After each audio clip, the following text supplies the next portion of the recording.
Kongres luar biasa Partai Demokrat di Sibolangit, Sumatera Utara pada 5 Maret 2021 dinilai merupakan bentuk ketidakpuasan para kader terhadap kepemimpinan Partai Demokrat saat ini. Kader Partai Demokrat kubu KLB Sibolangit menilai ADART Partai Demokrat di masa kepemimpinan Susilo Bambang Yudhoyono dirancang di luar Kongres dan mengatur jabatan strategis Partai Demokrat dapat diemban secara oligarki dengan SBY sebagai penguasa utama partai. Juru bicara Demokrat kubu Sibolangit, Muhammad Rahmat menilai adanya penyumbatan saluran demokrasi dalam Partai Demokrat membuat pihaknya memutuskan menggelar KLB dan memilih Muldoko sebagai ketua umum yang baru menggantikan AHY. Rahmat berharap dengan kepemimpinan baru Partai Demokrat, elektabilitas partai meningkat. Tak ada pungutan dari kader di DPC dan DPD untuk DPP dan kesan Demokrat sebagai partai dinasti dapat dihilangkan. Apa yang dilanggar? Misalnya, ketua majelis tingginya adalah SBY, wakil ketua majelis tingginya dijabat AHY, ketua umum dijabat AHY, wakil ketua umum dijabat IBAS, kemudian ketua fraksi di DPR RI dijabat IBAS, wakil ketua Banggar di DPR RI dijabat IBAS. Ketika SBY berhalangan, maka dijabat oleh AHY. Ketika AHY berhalangan, maka yang menunjuk adalah SBY. Jadi terjadi yang namanya oligarki tirani kekuasaan di dalam Partai Demokrat. Politikus Partai Demokrat kubu AHY, Rizky Natakusumah membantah Partai Demokrat di bawah kepemimpinan AHY memiliki konflik internal. Rizky menambahkan bila ada pihak yang tak puas di internal partai dapat menempuh jalur penyelesaian melalui Mahkamah Partai sebagaimana yang diatur dalam Undang-Undang Nomor 2 Tahun 2011 tentang partai politik.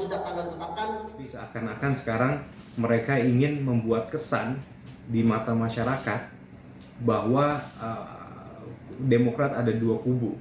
Demokrat ada kisru internal, tidak ada kisru internal. Semua pengurus, ketua DPC, ketua DPD, anggota fraksi Partai Demokrat baik di pusat maupun di daerah semuanya solid di bawah ketua umum AHY. Jadi gerakan ini sangat disayangkan, apalagi KSP Muldoko mendominasi gerakan ini, lambang negara ada di pundaknya.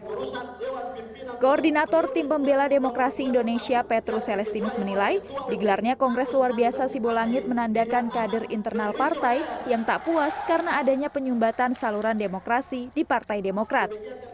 Menurut Petrus, KLB ini menjadi peringatan bagi partai politik agar tak menganut budaya feodalisme maupun oligarki.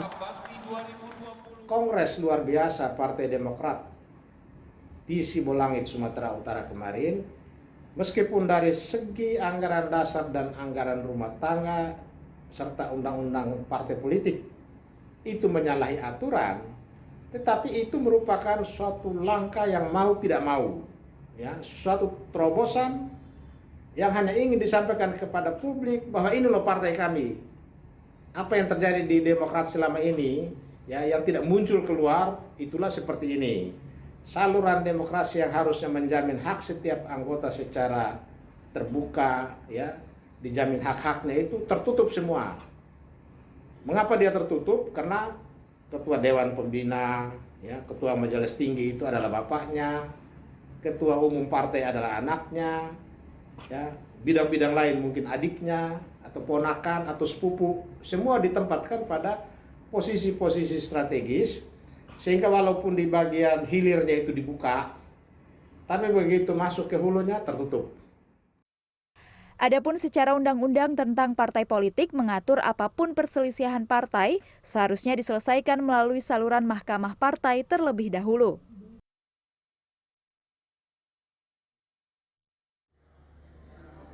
Namun pihak kubu Sibolangit menilai Kongres Luar Biasa adalah langkah yang paling tepat diambil sebab dalam ADART Partai Demokrat, keputusan Mahkamah Partai hanya bersifat rekomendasi dan ditujukan kepada Ketua Majelis Tinggi Partai dalam hal ini kepada SBY.